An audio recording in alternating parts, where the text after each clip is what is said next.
والدین کا نافرمان یا اساتذہ کا نافرمان، ان پر یہ مصیبت آتی ہے، یہ خراب ہو گیا۔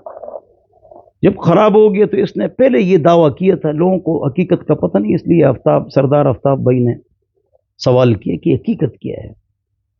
تو اس نے سب سے پہلے اپنے آپ کو کہا تھا کہ میں ہادی ہوں، مہدی ہوں، ہدایت دینے والا، لغوی۔ پھر اس نے اپنے آپ کو امام مہدی کہا۔ پھر اس نے دعویٰ کیا کہ میں نعوذ باللہ عیسیٰ موعود ہوں، اور اس کی قبر پر یہ لکھا ہوا ہے، یہ بھی لوگوں کو پتہ نہیں، مسیح موعود۔ دجال کوئی مسیح کہتے ہیں، عیسیٰ علیہ السلام کوئی مسیح کہتے ہیں، بمعنی ممسوح۔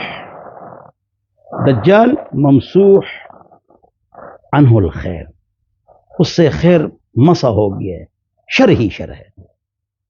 عیسیٰ علیہ السلام کو بھی مسیح کہتے ہیں، ممسوح عنہ الشر، خیر ہی خیر ہے، یہ نقطہ ہے۔ بہرحال پھر اس نے یہی دعویٰ کیا، اور جو حضرت مولانا مفتی محمود رحمہ اللہ رحمتاً واسعتاً غالیتاً برد اللہ مضجعہ وجعل الجنت مثواہ، تو انہوں نے جنا کہا، یہاں پر ان کو پکڑا، اس کے بیٹے کو، ٹھیک ہے نا، کہ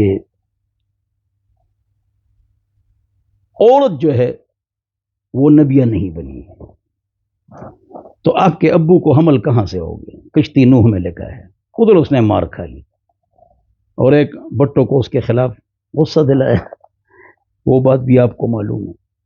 تو بہرحال ہادی مہدی، پھر لغوی، پھر اصطلاحی، پھر مسیح موعود، اور پھر اس نے دعویٰ کیا کہ میں نبی ہوں۔ اب خاتم النبیین تو حضور اکرم صلی اللہ علیہ وسلم ہیں، تو مسلمانوں کا اجماعی عقیدہ ہے ختم نبوت کا۔ اس نے کیا دجل کیا، یہ اکثر لوگوں کو پتہ نہیں ہے، اور حتیٰ کہ علماء کو پتہ نہیں ہے۔ جب کوئی آدمی پھنس جاتا ہے، جس کے اوپر شبہ ہوتا ہے کہ یہ قادیانی ہے، تو وہ کہتا ہے میں اللہ کی ذات کی قسم کھا کے کہتا ہوں کہ میں ختم نبوت پر ایمان لاتا ہوں، اور ختم نبوت کو مانتا ہوں، اور ختم نبوت کا منکر کافر ہے، تو علماء اس کو چھوڑ دیتے ہیں۔ یہ علماء کی غلطی ہے۔ کیوں؟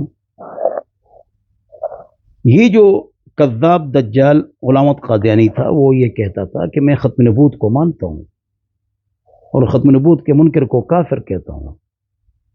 تو پھر یہ کیا کہتا تھا؟ نعوذ باللہ، برزہ کا معنی ہے نکلنا، ظل کا معنی ہے سایہ۔ یہ کہتا تھا میں ظلی نبی ہوں۔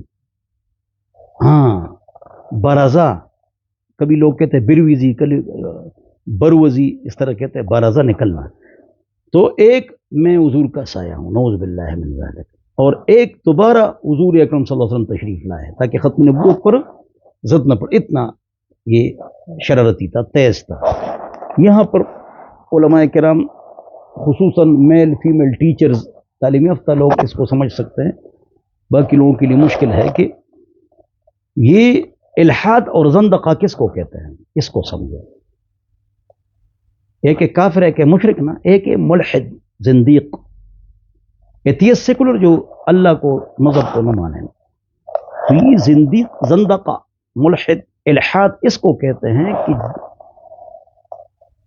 اسلام کی وہ چیز جو ضروریات دین میں سے ہو، یعنی جس کو ہر شرابی، بدکار بھی مسلمان اس کو جانتا ہو کہ وضو کیا ہے، نماز کیا ہے، حج کیا ہے، سب جانتے ہیں، اگر چاہے کوئی عمل کرے یا نہ کرے، اس چیز کی ایسی تشریح کرنا جو مسلمانوں کے عام تشریح کے خلاف ہو، یہ ہے زندقہ اور الحاد، اور ایسا آدمی ملحد اور زندیق ہوتا ہے۔ جس طرح ذکری کہہ رہے قرآن میں ہے وَذَكَرَ اسْمَ رَبِّهِ فَصَلَّى، بس اقم الصلاۃ لذکری، ان دو آیتوں سے معلوم ہوا کہ نماز ذکر کو کہتے ہیں۔ کس کو کہتے ہیں؟ ذکر کو کہتے ہیں۔ اسی طرح ختم نبوت کی انہوں نے تشریح کی، ذلی اور بروزی، بروزی، بروزی، مختلف الفاظ لوگ کہتے ہیں۔ تو اور اب جو یہ نبی نعوذ باللہ حضور کا دوبارہ ظہور ہوا ہے تو بڑھ کر اس سے بڑھ کر آئے نعوذ باللہ. اگر جن میں درجنوں بیماریاں تھیں. خود لکھا ہے کہ ایک جیب میں گڑ میرا ہوتا تھا، ایک جیب میں ڈھیلا، سلسل بول کا مرض تھا. نبی امراض سے بھی پاک ہوتا ہے. تو یہ گڑ سے استنجا کرتا تھا اور ڈھیلے سے چک مارتا تھا. خود لکھا ہے اپنی کتاب میں. گرگابی الٹی پہنتا تھا. خود لکھا ہے. آنکھ سے بھی معذور تھا. ایک لائٹ والی گاڑی رات کو نہیں چل سکتی ہے، اگر چلے گی تو ٹریفک والے اس کو چالان کرتے ہیں. تو اس کی نعوذ باللہ من ذالک جھوٹے دعوے والی چیز نہیں چلے گی. بہرحال اور یہ بھی غلط مشہور ہے وہ ٹٹی خانہ میں یا لیٹرین میں مرا تھا. یہ بات غلط مشہور ہے. ایک مسلمان اگر لیٹرین میں مر جائے وہ جنت میں جائے گا. وہاں بھی موت آ سکتی. یہ لیٹرین میں اور ٹٹی خانہ میں نہیں مرا ہے، یہ اپنی ہی ٹٹی میں مرا ہے. اتنے اس کو جو نا دست ہوتے تھے کہ 2 پتھر رکھے تھے اینٹیں، اس پر آتا جاتا تھا اور میں گن کرتا تھا، اس میں گر گیا اور چہرہ گن میں چلا گیا. بہرحال اللہ ہم سب کو ہر قسم کے فتنے سے اور شر سے اور شرک سے اور کفر سے اور الحاد سے محفوظ فرمائے. خاتمہ اللہ ہمارا اچھا کر دے. بہرحال تو یہ باتیں ضروری ہیں. میں اچھا سوال کیا ہے کہ اس کی ہسٹری بتا دی جائے. پھر یہ اس کا آخری دعویٰ ہے. قبر پر مسیح موعود لکھا ہوا ہے لیکن یہ آخری دعویٰ نہیں ہے. بعض لوگ اس بات کو نہیں سمجھتے ہیں. لہذا اگر کسی پر قادیانیت کا شبہ ہے یا واقعتاً وہ ہے اور اس سے وہ نکلے گا تو یہ الفاظ کافی نہیں ہے. یہ تو ہر قادیانی کہتا ہے ہم ختم نبوت پر ایمان لاتے ہیں اور حضور آخری نبی، حضور کے بعد کسی نبی نہیں آنا ہے. انہوں نے عقیدے میں زندق اور الحاد سے کام لیا ہے. لہذا یہ بھی کہنا پڑے گا کہ یہ زندق اور الحاد ہے، یہ کفر ہے. یہ بھی کہے گا اور غلام احمد قادیانی دجال اور کافر ہے. پھر اس کی جان چھوٹے گی، ویسے نہیں چھوٹے گی. بہرحال یہ ہے ہسٹری. پھر تحریک چلی. اگر ان کو زندیق اور ملحد قرار دیا جاتا تو اچھا ہوتا. بہرحال کافر قرار دے دیا گیا، آئین بن گیا. یہ اپنے آپ کو اقلیت کہیں یہ نہیں کہ ہم مسلمان نہیں ہیں تو جو کچھ کریں. جب تک یہ اپنے آپ کو مسلمان کہیں گے یہ کبھی بھی کوئی کتاب، اپنی کوئی دعوت اور کوئی رسالہ تقسیم نہیں کر سکتے ہیں، نہ مسلمانوں کی طرح مسجد بنا سکتے ہیں. یہ آئین ہے. بہرحال اگر پیسوں کے لیے کوئی قادیانی ہو جائے تو آخرت میں وہ بچ نہیں سکتا ہے. یہ نہیں کہ میں پیسوں کے لیے ہو گیا تھا یا اللہ مجھے معاف کرو، میں تو جانتا تھا ان کا جو اب بھی بڑا ہے تو وہ کیا ہے، نعوذ باللہ اس پر ملتان کے جیل میں اس پر کیس ہے. سب کو پتہ ہے. گوگل میں سرچ کروا دے دیں. داڑھی نہیں تھی پھر داڑھی رکھ لی. اللہ ہم کو ہدایت دے دیں. بہرحال تو یہ کوئی بھی کاغذ، رسالہ، کتاب، تفسیر صغیر و کبیر یہ نہیں تقسیم کر سکتے. تو بہرحال اللہ ہمارے حکمرانوں کو عقل عطا فرمائے، جسٹس قاضی صاحبان کو، کہ وہ ایسے فیصلے نہ کرے کہ قبر و آخرت میں ان کو پریشانی ہو اور آخرت اور قبر تنگ ہو جائے. بہرحال یہ میں نے آپ کو کچھ نہ کچھ بتا دیا ہے. اور مسلمانوں کی تربیت کی ضرورت ہے، قرآن و حدیث کے درس کی ضرورت ہے. علماء کے نام پیار و محبت سے درس دیا کریں، لوگوں کو بتایا کریں کہ حقیقت کیا ہے. لیکن میں نے آج 2 ایسے انکشافات کیے جو انہیں عام لوگوں کو پتہ نہیں ہوتا. جی اس میں یونیورسٹی کے والے سے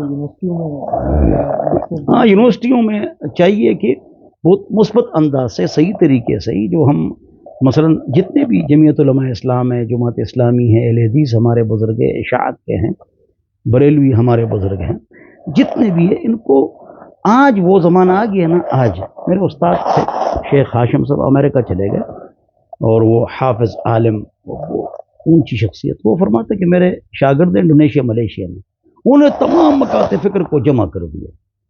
میرے شاگرد عالم نے کہ آج وہ مشترکات پر اتحاد کرتے ہیں اور تحریکیں چلاتے ہیں، ایک سٹیج پر جمع کر دیا. تو ہم تمام مکاتب فکر کا اتفاق ہے کہ عدالت میں قرآن و حدیث ہونا چاہیے، انگریز کا قانون ختم ہونا چاہیے، اس پر سب متحد ہو جائیں. میڈیا ہے، اس میں فحاشی نہیں ہونی چاہیے. ہم ایک دوسرے کے پیر کھینچتے ہیں دن رات. مشترکات پر اکٹھا ہونا وہ کی ہم ضرورت ہے، چاہے اختلافات ایک دوسرے کے ساتھ اٹھنا بیٹھنا، چائے پینا ہم شروع کر دیں. تو بہرحال مشترکات پر ہم متحد ہو جائیں. اور عدالت میں قرآن و حدیث ہو اور فحاشی میڈیا پر نہ ہو. اور نمبر 3 شرعی پردہ اور عوام کو نماز پڑھوانا جس طرح قرآن میں ہے کہ اگر تمہیں حکومت مل جائے مسلمانوں تو سب سے پہلے کیا کام کرو گے؟ اقام الصلاۃ، نماز پڑھوانا. اور کوئی سوال؟ اس میں بہت شکریہ مفتی صاحب نے بڑا تفصیلی سے جائزہ دیا اور جو کچھ ہسٹری تھی قادیانیت کے حوالے سے وہ ہمیں آگاہ کیا. تو اس حوالے سے کافی نقطہ ہمیں ملا کہ جو قادیانیت کا آغاز کب سے ہوا اور اس سے پہلے اس سے قبل جو جن لوگوں نے نبوت کے جھوٹے دعوے کیے ان کا کیا رول تھا. بہت شکریہ مفتی صاحب. جزاکم اللہ. اللہ آپ کو عزت دے. والسلام.